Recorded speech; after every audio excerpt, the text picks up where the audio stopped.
بسم اللہ الرحمن الرحیم۔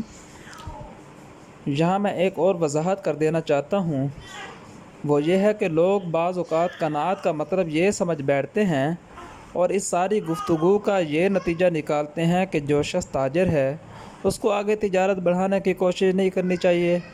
قناعت کا مقصد یہ نہیں۔ میں نے 3 الفاظ استعمال کیے ہیں۔ ایک یہ کہ مال کمانے کا طریقہ جائز ہو، دوسرے وہ مال حلال ہو، تیسرے یہ کہ اعتدال کے ساتھ ہو۔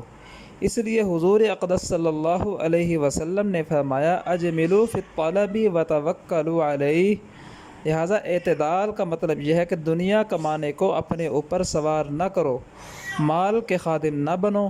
اب اگر ایک شخص جائز طریقے سے اور اعتدال کے ساتھ اپنے کاروبار کو بڑھا رہا ہے تو شریعت نے اس پر نہ صرف یہ کہ پابندی عائد نہیں کی بلکہ یہ عمل قناعت کے بھی منافی نہیں۔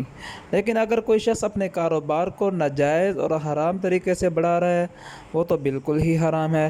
دوسرا یہ کہ اگر ناجائز کا ارتکاب نہیں ہو رہا لیکن اعتدال سے بڑھا ہوا ہے، اس لیے کہ دن رات مال بڑھانے کے علاوہ کوئی اور فکر ہی نہیں، یا اس کاروبار کے نتیجے میں دوسروں کے حقوق پامال ہو رہے ہیں، یہ بھی اعتدال سے بڑھنے میں داخل ہے۔